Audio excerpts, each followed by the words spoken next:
Welcome to the Westside Investors Network, WIN, your community of investing knowledge for growth. This is the Real Estate Professionals Investing Podcast for real estate professionals by real estate professionals. This show is focused on the next step in your career, investing. Thank you for listening, and please, if you like our content, rate us on your podcast provider. And now, your hosts, AJ and Chris Shepard. Today, we've got Scott Dalinger on the podcast with us. We're going to talk about the ins and outs of negotiating with sellers, talk about opening up on the metrics and how direct mail works, how cold calling works, all those sorts of numbers. And then we specifically dive deep into the psychology of like how to talk to these owners that are looking to sell property on off market. So without further ado, welcome Scott Dalinger. All right. Thanks, Scott, for coming down and interviewing with us. Really appreciate it. So I understand that you're a real estate wholesaler here in Portland, Oregon, and you've been killing it lately, putting a lot of deals together. Do you want to kind of tell us a little bit more about yourself and maybe how you got started? Yeah, awesome. Thanks for having me, Chris and AJ. Super excited to be a part of this first episode, or one of the first set of episodes here. So yeah, my name's Scott Dalinger. I'm a wholesaler and I work out of Portland, Oregon, the Portland metro area. And I've been wholesaling for 2 years now. So, quick bit about me is before this, I was working a corporate job, and probably like a lot of people that, listen to Bigger Pockets or different, things on real estate investing, they hear about wholesaling and you hear the kind of money that could be made. And I was working my corporate job and, negotiating for a raise with my employer and, repeatedly being shut down. I was like, all right, I got to find another way to make some money.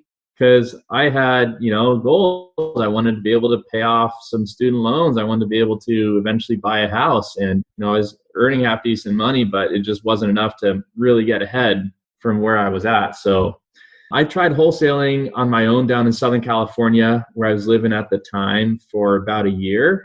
And, just doing self-education, watching a lot of YouTube, pulling lists, sending postcards, and, talking with different people about what works and how to do it.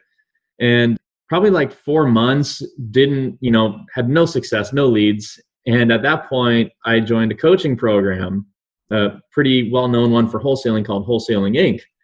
And they taught about direct mail. So I started implementing what I was learning, how to build a buyer's list, how to market for leads, and, basically built a wholesaling business without any deals and without any revenue. Nice. I mean, you got to start somewhere, right? Right. That was 2018. So the whole year, I was just spending money on marketing down in SoCal and not doing deals, which in hindsight, that's a really, really tough place to wholesale and to market off market for deals, because there's, so many big operations spending $50,000 a month in marketing dollars that you're competing against. So I decided to test the market in Portland. So when I was down there, I sent a direct mail campaign up to here just to see if the phone would start to ring, and it did. And based on that proof of concept, my wife and I, we made the decision to move up here to Portland. My mom and sister were already up here, so that was our sort of connection to the area. You never looked back, right? Yeah, never looked back. Yeah, it's been killer for us up here. But we did our first deal last year in February. I was still working full time.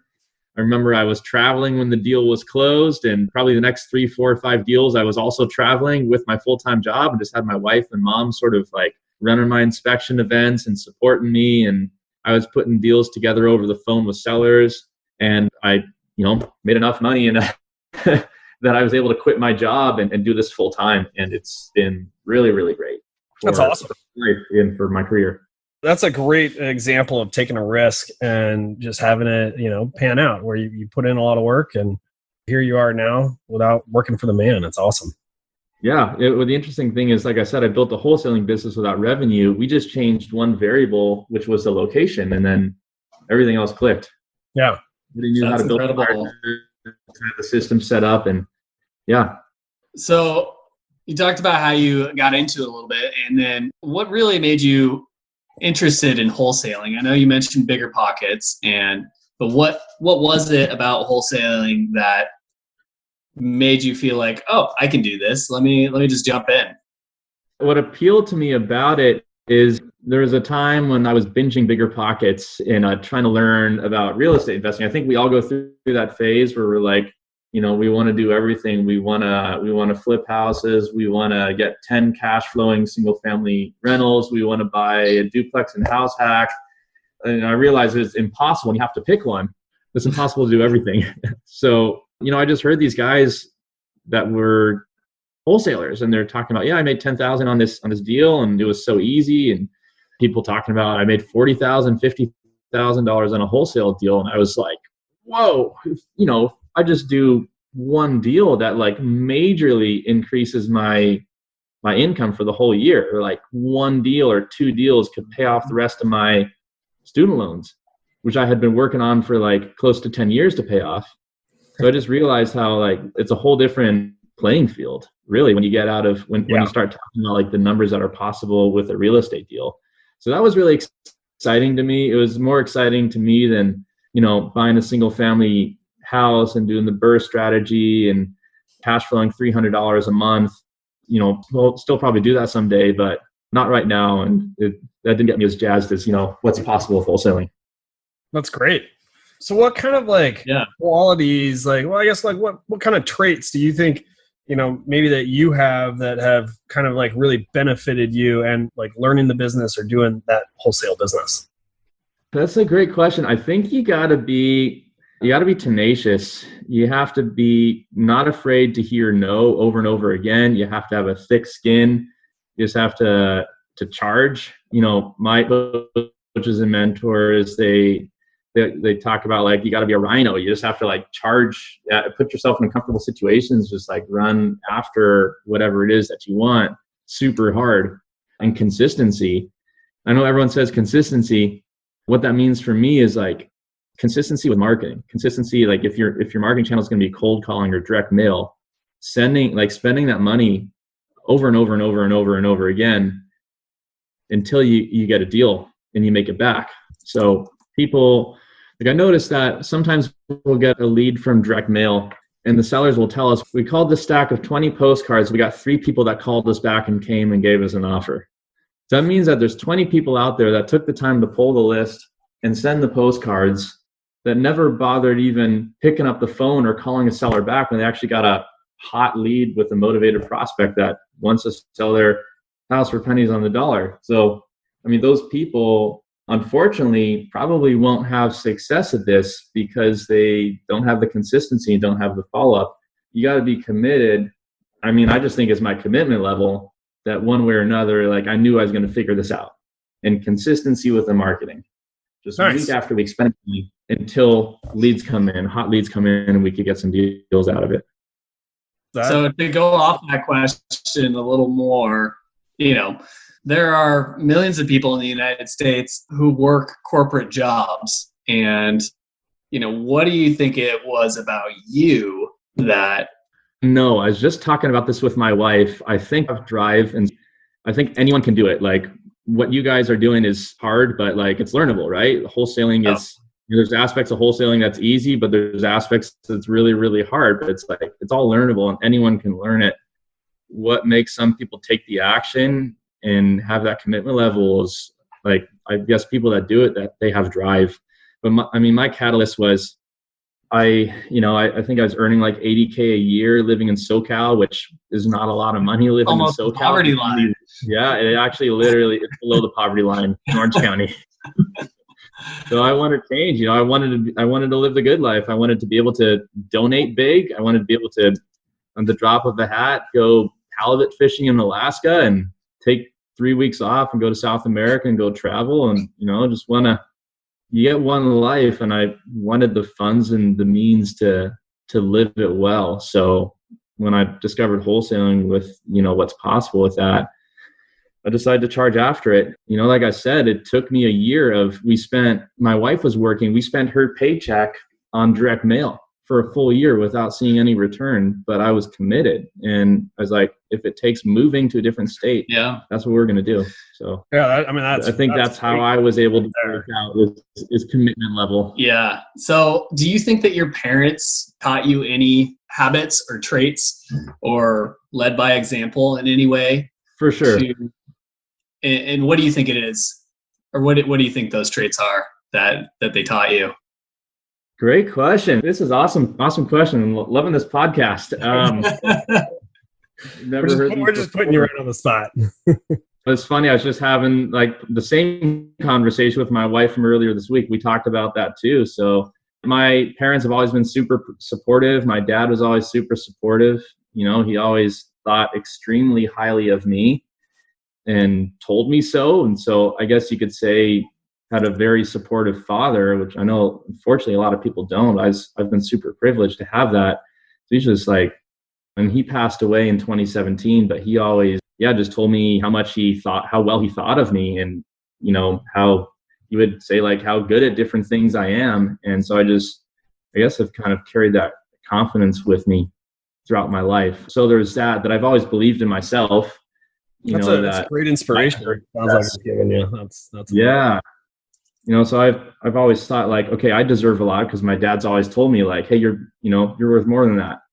And also my parents, they invested in real estate. So I saw them as my dad neared retirement, they started buying single family rentals actually in the Pacific Northwest when they were down in California, because up here things were still affordable and worked out well for them. They were able to get some cash flowing rentals, which also appreciated a ton. They picked up a fourplex in Portland before they ever lived here. And so, you know, that showed me that obviously real estate investing, it's an option, it's a path. They weren't doing it for a living or anything, but they were investing some of the money they're making from their day jobs in real estate. And then my dad was always a solo business. Well, not always, but part of his career, he was a solo business owner. He started businesses. He had a print shop, a document scanning and imaging company. So at the time doing my own thing, I never connected the dots, but looking back, like my path is in a large part, I think, been influenced by my parents, by, you know, the confidence that they instilled in me, and also the types of things that they did in starting businesses. Yeah, that's really awesome that they were so supportive. And I mean, it sounds like your dad and your parents just showed you the way. AJ and I were just like lucky as well to have, like, our dad has been a real estate investor his whole life. And, you know, I'm always like trying to see like what actually gets people into investing in it. Yeah. Really, I think it's a lot of what our parents have taught us, and just like what they showed was normal, you know? Right. Our dad, you know, we lived very below our means, and we would invest probably 50 or 60% of the income that he made into real estate. And, wow, you know, he came from essentially nothing, and, you know, now he's financially free and doesn't have to worry about retirement. So that's amazing. Yeah, that's great inspiration for us. Well, let's get back to more about wholesaling. I really want to talk about kind of you get someone, you know, you mentioned like you send out these 20 postcards that these people called, and out of 3 they call back, and like, so you've got someone on the line and they're wanting to talk. Like, how do you get them to choose you instead of choosing one of those other 3 or the other 17 that, you know, cards that they get? Yeah. There's a huge amount of stuff to talk about in that question. So, you know, first off, it's not sending 20 postcards and getting 3 calls. It's more like sending 2,000 postcards and getting 3 calls. Yeah. Response rate is like 0.01%, but that's okay. You know, you just need to send enough direct mail. That's it. So, no, when we get a call with a lead, we always qualify with I call them the 4 pillars of pre-qualification. So price, timeline, condition, and motivation. So, you know, they say, bring. Hello, this is Scott. I got your postcard. I have a property I'm selling. This is the address. Oh, okay, great. Yeah. Tell me about it. And as they're telling me about it, I'm pulling it up on Zillow, right? Oh, it looks like it's a 3-bedroom, 2-bathroom. Okay. Yeah. No, sounds like a great property. Why are you interested in selling? So you guys sound like tone of voice is everything right there. So sounds super perplexed. That question right there is going to get me motivation. So I'm going to hear, you know, possibly, well, we inherited the house, our father just passed away, or we have tenants in there and they're not paying, or, you know, could be a tire kicker. Well, we're not really interested in selling, but, you know, you sent us a postcard. We were just curious. That's what the pre-qualification is we want to find out why they want to sell. And is this a hot prospect or, you know, good lead or not? Condition. So, you know, tell me about the property. And people love talking about their house, right? So this is the easiest one. Mm-hmm. Oh, have you done any major remodeling to the kitchens or bathrooms in the past 5-10 years? Okay. Yeah. Tell me about, how's the roof? How's the furnace? Hey, any deferred maintenance? The person's not talking a lot. If they're just like, oh, it's pretty good. Or it's a good house. We've done a lot to it. I like it. It doesn't leak. Yeah. One question I like to ask is, let's say I gave you a $10,000 gift card to Home Depot. What would you do with it? Typically, they will come up with something. So I'm trying to get a picture of the condition. So timeline. So when are you looking to sell?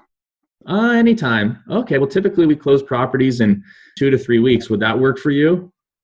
And so, if they say yes, you have someone that's like probably pretty motivated, because who's going to sell their house in 2 to 3 weeks? Like that person, only a motivated seller. Or they'll say, no, there's no way, it would need to be at least 30 to 60 days. Okay, 30 to 60 days is still pretty short. Like this could be a good lead. Or they may say, we're not thinking until next spring, right? Or until next summer. So now this lead's automatically not as hot. And then, so price would be the last one. So on that call, we'll say, so how much you looking to get for it? And see if they'll give us any number. And we always try to ask, a number of different ways. Just so you keep asking that kind of like question until they give you a number, or like you want them to put it out there, right? Yeah, we always want them to give the price first, if possible. Yeah. We'll say, how much you looking to get for it? I don't know. I haven't really looked into it. Just a ballpark. I won't hold you to it. Just a ballpark. If they still don't give it, well, do you have any idea what it's worth? Do you have any idea what the neighbors have sold their house for? Yeah. Oh, one sold their house across the street for $350. Oh, okay, great. Yeah. So is that what you're looking for? Or would you be looking for more? Or would you be looking for less? And then if they say more, then we know they're probably not our people. It's more of a retail. It needs to go to a realtor. But if they say less, then that's someone that, is devaluing their property.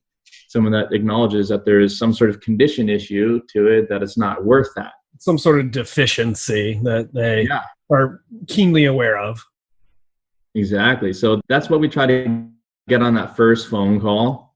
And then if they hit on like 2 out of the 4 pillars, then we'll go on the appointment. If there is a lot of motivation, even if it's a great house, we'll go on the appointment. If the house is really crappy and they want to sell in 3-6 months, we'll go on the appointment. If it's total tire kicker, it's a great house, they want, more than top dollar, no motivation or low motivation, and we probably won't. And we'll encourage those people to talk to a realtor, or we'll put them in contact with the realtor.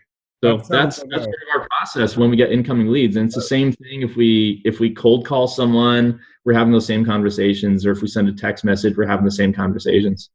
Yeah, it sounds like a great process. It's defined. And so if I heard you right before we were talking, have you hired someone to help you do this process now? Have you gotten to that point, or are you still doing this yourself?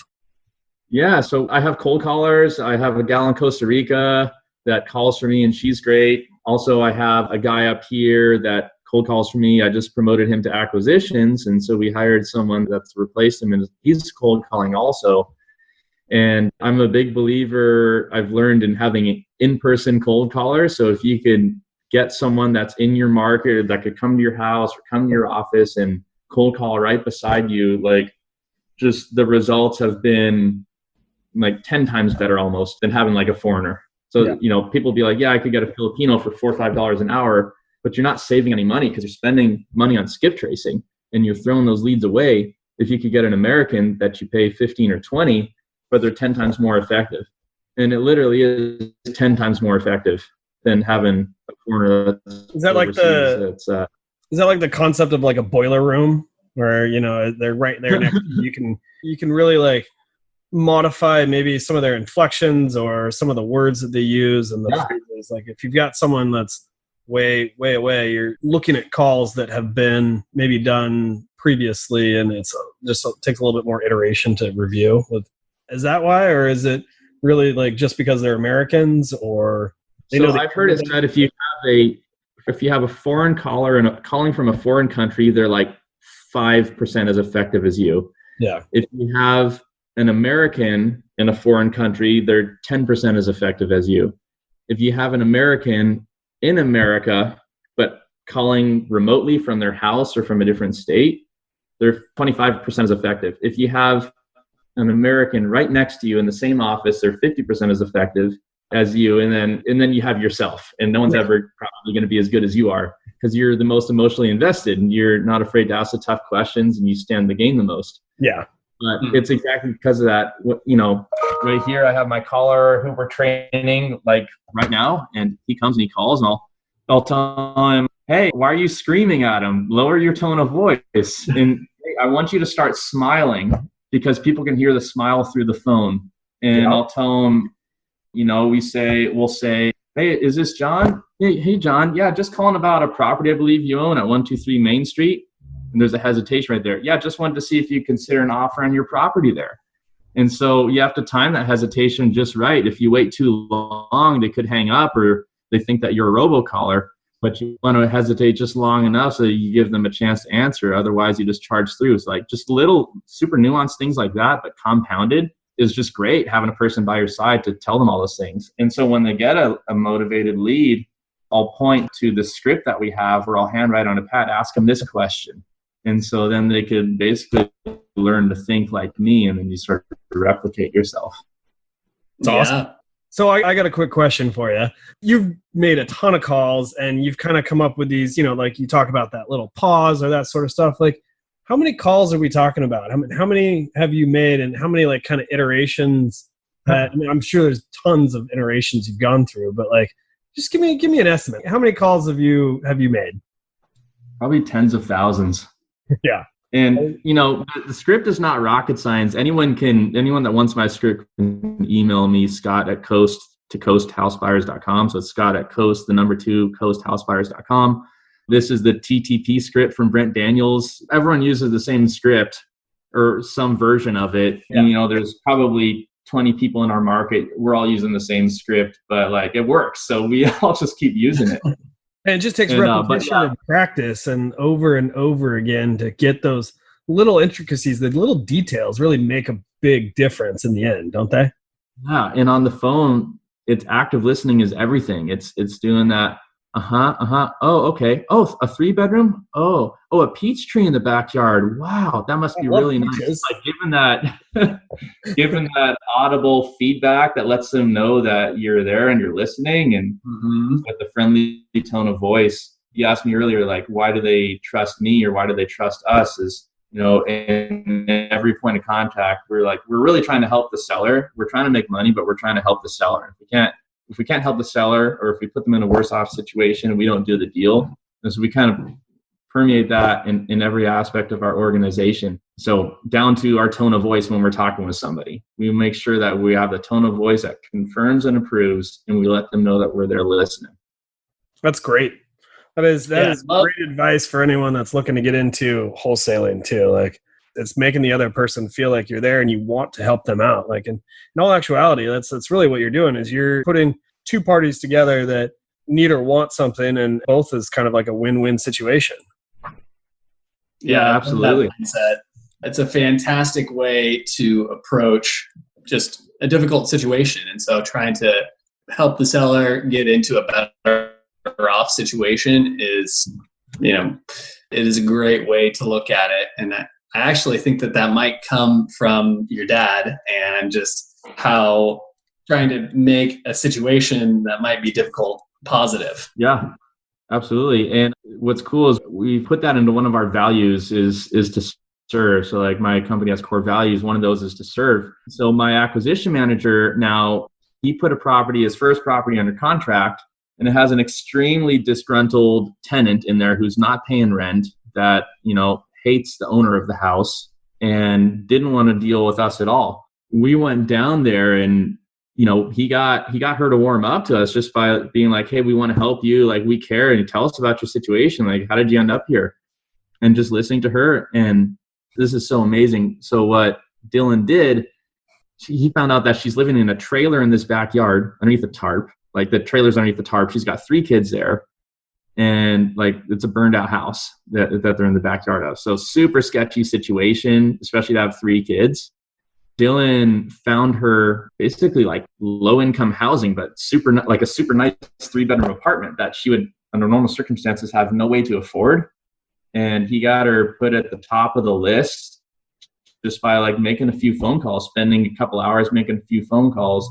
And he called her with this news like, hey, we might not, because this is a very complicated deal. We might not be able to buy this house, but even if we're not, like, we still want to help you. And so this is what we found for you guys. We already talked with them. They're waiting your call. They're going to be able to quite probably put you at the top of the list for extremely low price 3-bedroom apartment, which is new. And she's just like in tears. Wow. And she called him the other day, or actually today, like thanking him because they did put her to the top of the list. That's amazing. And actually in that, it just so turns out that goodwill that we created with her is coming very handy in this deal. That is really cool. So, yeah. So we've kind of talked about some of the key things that you're trying to make happen when you're putting a deal together. But like for somebody who's starting out new, what are like the basic foundational strategies that they need to stick to when they're getting started? You either have to have time or money or some combination of both to do this. So if you don't have any money, you need to hustle and spend time. If you have money and you're working a job and can afford it, send direct mail because it's the least amount of hustle involved and you just get phone calls, and some of those can be extremely hot. If you have some money but not a ton, cold calling is great, or getting a text messaging service and sending on mass text messages to your list. But you need money to skip trace these lists. But skip tracing is like 15 cents a lead. So, if you have a list of 1,000 addresses, that's $150 is what it'll cost you to skip trace it. And then you could just hand dial those on your cell phone. So you need to have some money, but you don't need a ton. But you got to do the work, right? So send those postcards or, make the phone calls, send the text messages, and then keep doing it until you get leads and motivated leads. What you're looking for if you're like brand new starting out is you're looking for someone that has a high level of motivation, or that's like motivated and they want to sell. So they want to sell their house and they have some sort of problem. Could be a probate situation, could be a tenant situation. Maybe they inherited this house. Maybe they just we're talking with a lot of people now that just want to move out of state. They want to leave Portland for all these things that have been going on. And, their house might be really old and trash. But we're looking, you want to look for someone that wants to sell and they have motivation, and you'll know it when you hear it. There could be a bunch of different situations, but you'll feel it in the voice of the seller when it's someone that's really motivated. And then you want to go down, don't overcomplicate things. Just look at what Zillow says and, take 60%. So if in Portland, let's say houses cost $325,000 fixed up, let's say $350,000 fixed up, multiply that by 60%, that's $210,000. There is your offer, and add, $15K on either side of that. So, Mr. Seller, I'd love to make a deal with you. Have you thought about listing with a realtor? So walk them through their options when you're on that first appointment. And don't be afraid of losing the deal because they've obviously thought about listing with a realtor. You just want to hear them say whether that's actually an option or not. Walk them through their options. They may say, yes, we've thought about it, or we're going to, or no, I don't like realtors, or, no, I just don't want to have a bunch of people through my house, or no, I want to sell quickly. And, there's a lot of reasons why people don't sell with realtors, but you want to find out, try to get the price out of them first. But when you're in there, they want to sell. If you have to make the offer, you could use that 60% number and then just go give them a range. So I said 210 is 60%. Maybe offer them a range of what if I could do somewhere between 190 and 230,000? It just depends until I know a little bit more, until I see the property, or until we get a quote on this thing. But that's kind of where I'd be at. Can you work with that? And then gauge them. But you want to drop a pretty low anchor because that gives you room to come up. So with what we did there, at 190, that's a pretty nice wholesale deal if you can get them to agree to that. Even on the top end at 230, you're probably going to make some money if you work your way up to the top end, and then anywhere in between there, you're still making money. So You want to anchor low and then come up in small increments. But you want to also find out what else is holding them back besides money. So if you can't get the deal signed, just find out, what else is there? let's say if money was not an option, let's say hypothetically, if I could pay you what you wanted, like, would you sign right now? I can't, but if I could, would you sign right now? Or what else would need to happen? So you're trying to find out, like, what are the logistical issues? Because those are other bargaining levers that you can use to get yourself a deal. Like, okay, so you want $250. I really wish I could pay you the $250. Unfortunately, like, due to the condition of your house and just with the market, it's nothing personal. It's just what the market says. I can't pay you the $250, but what if we could pay you $205 and let you stay in the house for 2 weeks after we closed? Or what if we brought a storage pod and we put that out front and you could put all your stuff in it, and then we could have that transported to the house that you're moving to? Or what if we paid for a storage unit for you? What if we brought movers? So, like, whatever you want to ask intelligent questions to find out what are all the little pain points in their lives, which could be very different things. Like, they could be things that seem totally easy, like not issues to us, but to people in distressed situations, these could be big deals. And once you find out what those things are, that's what you got to solve. And those are all your bargaining levers besides price. That's how you keep a low price and still get deals done. Like, we do this all the time. We'll rent a moving truck, or we'll bring movers, or we'll let people stay in the property after closing. And then, there's ways to protect against that too. You put like a big fat holdback, like you hold back $10,000 or $15,000 that they get once they move out. And that if they don't move out, you keep, and then someone could theoretically use for an eviction if they wanted to. But yeah, that sort of answer your question. It's a super deep topic on negotiations, and on getting a deal. But if you're new, market, when you find a motivated seller, jump on them like a bulldog and don't leave their house without getting the contract. My first, she was motivated. She ghosted me. She kept ghosting me. I literally door knocked her. She let me in. I sat in her living room. I threw out a really low number of like 160, and this house was worth probably 325. And she's like, actually considered it, but she's like, she wanted to sign, but she didn't. I just kept asking so many questions, dozens of questions, to find out what was holding her back. And then I did, what I like to do is what if? Well, what if I can't come up much on price, maybe up to 165, but what if I could do 165 and we let you stay in the property for 2 weeks and we hooked you up with a realtor and found you your next house? And like, I just came up with so many different options for her, like what if options, until I found out like what the real issue was, and then I solved it. Yeah. And the real issue for her in that situation ended up being that she has a friend that is an investor, and he said that he wanted to buy it. So then I said, well, what if you and I go under contract, we just take care of the paperwork right now, and then talk to him on Saturday. And if he doesn't want to buy it, or if he does want to buy it, you call me and I'll tear up the contract. And she said, okay, yeah, that'll work. So, we wrote up the deal, and she talked to him, and he wasn't ready to move on it. So she called me and said, yeah, he doesn't want it. We got a deal. But see what I mean? You got to find out what that pain point is, or what that obstacle, or what's the thing that's holding them back. But when you're with a motivated seller, like, don't let go. Don't let go. Even right before this call, like I was negotiating, like kind of doing a joint deal with another wholesaler, where this person's like selling like today, like right now, but there's another investor that's also trying to go for the same deal. And we needed to think about the price. So we're like, can we think about it? And we got off the phone. I'm like, this other person's probably calling them right now. So I was like, don't think about it, just do it. So we called them back. We're like, we'll do it. But that's the mentality you got to have. You got to feel like if you don't put something under contract, that you're going to lose it, because you probably will if it's hot. Yeah. Yeah. I mean, if they're ready to move, they're going to move in some direction, and you would just want that direction to be with you. Right. With those pain points, some sales techniques, like you try to identify those pain points, and do you ever kind of play on those a little bit more as to like just kind of reiterating how bad that they could be or how bad it could be, and when you're doing those kind of like what ifs? Yeah. So, you want to find out like what's the pain point in their situation that's motivating them to want to sell. So if it's like a tenant situation and they're not coming to your price, you might say, okay, yeah, no problem. I'm sure you're totally fine to just ride it out another 6 to 8 months, and they'll probably eventually start paying. So that's kind of like digging in that pain point a little bit.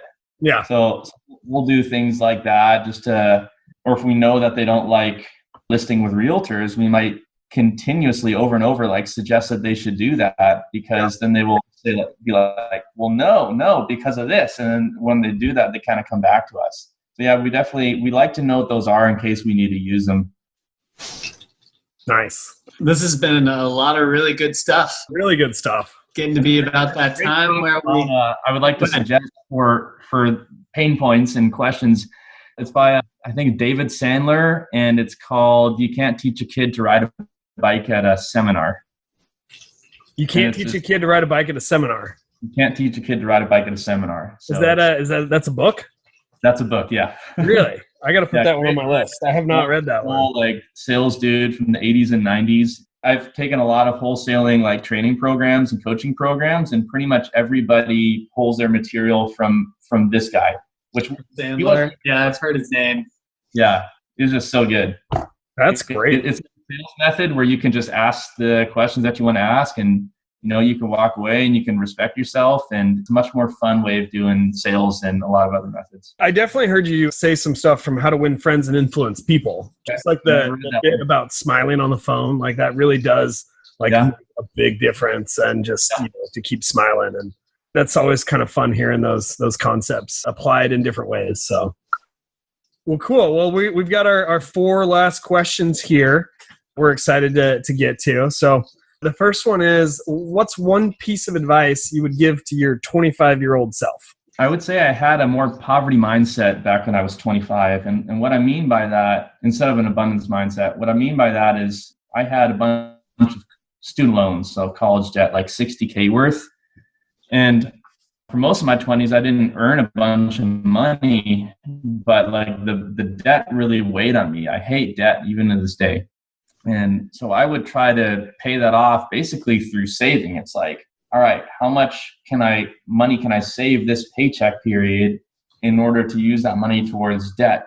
So can I forgo having a beer at a restaurant when I really want to have a beer? Can I save that $7 and put that towards debt?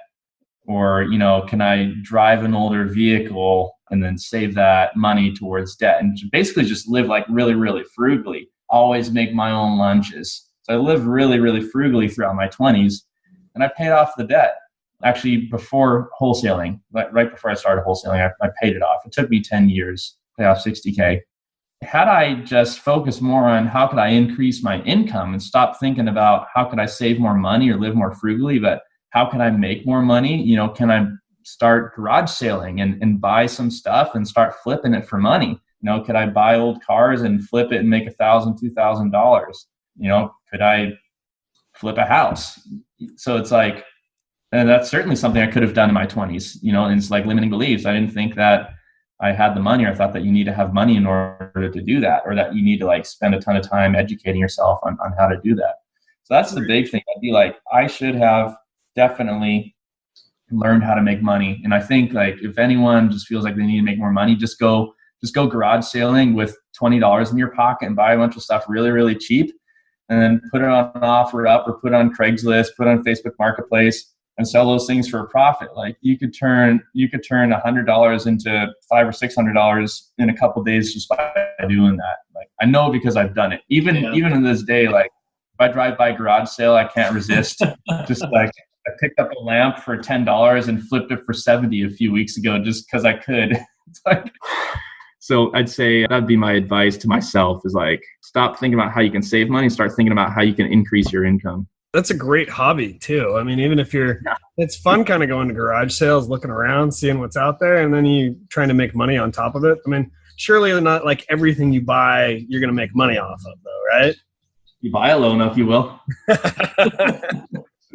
That's one of the things with real estate too, is like we have always said, like, you always make your money on the buy side.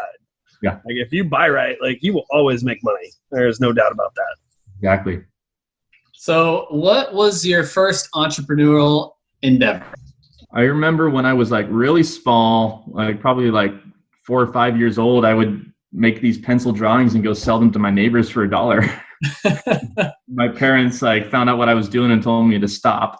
No.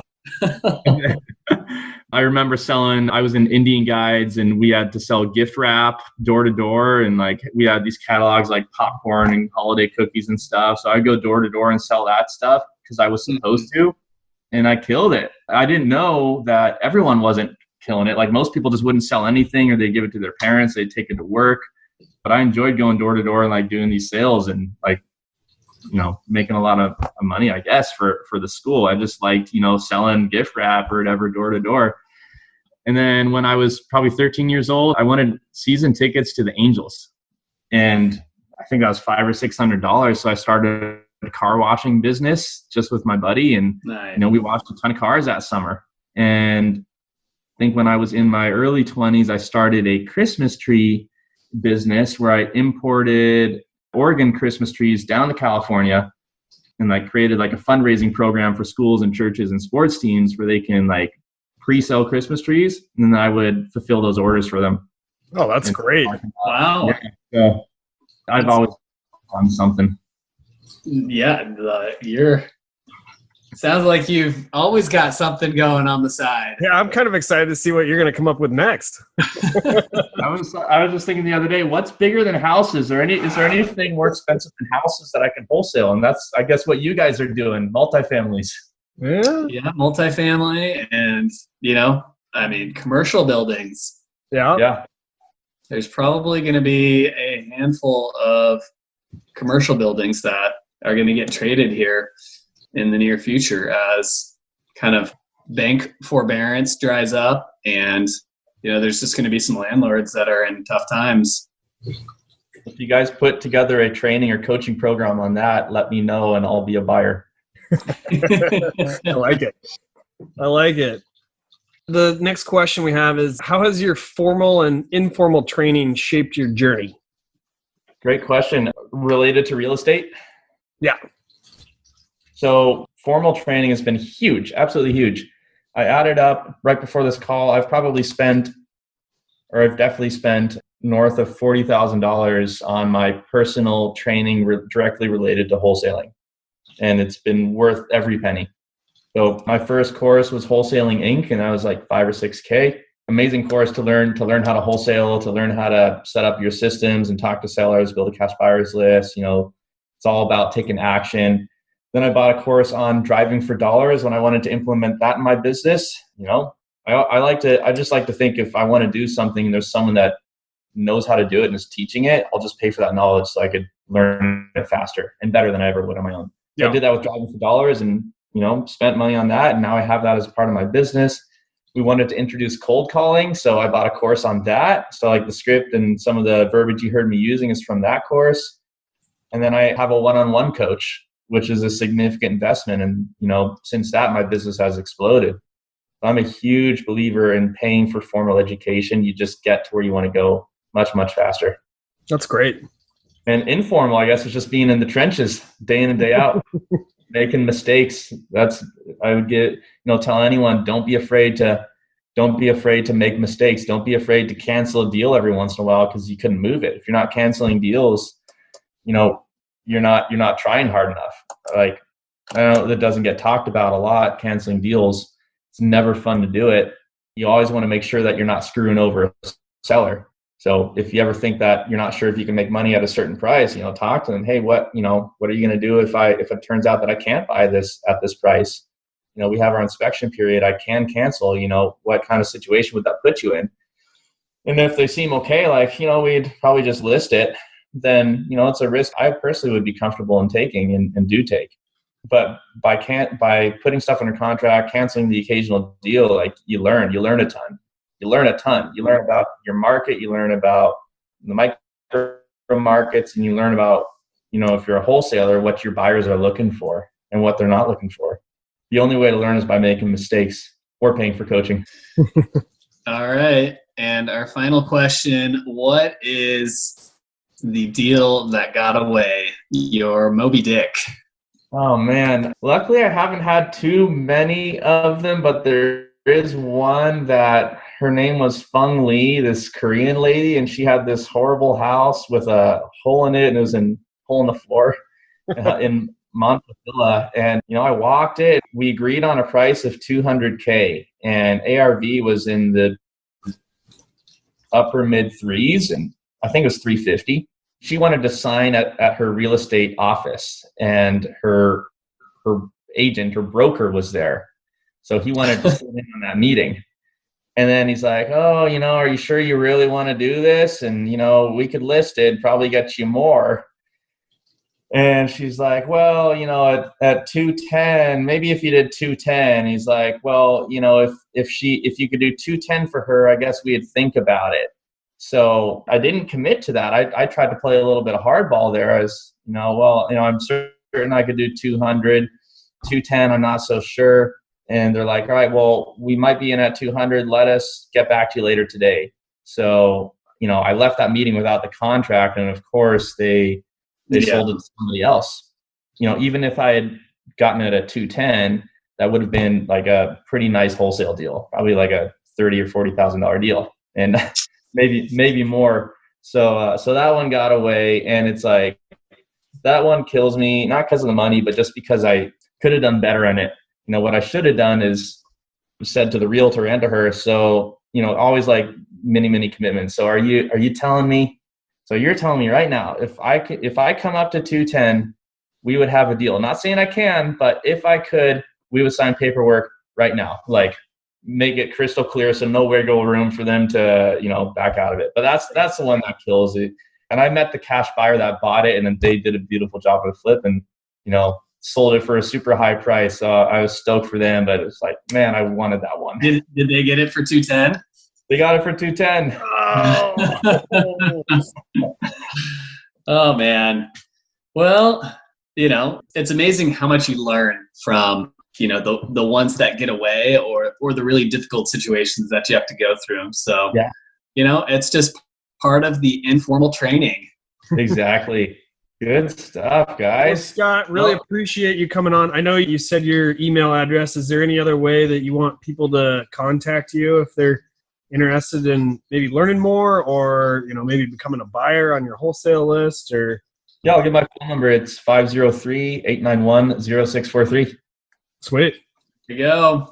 Well, we really appreciate having you on. Like, this is a ton of great content, and like, you really dove into your processes. Like, we can't thank you enough. We're looking forward to doing more deals with you in the future. And hopefully, if anyone ever wants to just call me up and ask my opinion on something or ask for advice, I'll always help people that call me. Awesome. That's great. That's awesome. That's your core value, is to serve. That's an incredible core value to have. So, and another 10,000 calls here next year. All right. Well, thanks, Scott. Really appreciate it. And we look forward to talking with you next time. Thank you for listening to this episode of the Real Estate Professionals Investing Podcast on WIN, your community for investing knowledge for growth. Please take a second to rate us so that we can get more great investors to interview. If you or someone you know wants to be on, please go to westsideinvestors.com and fill out our form.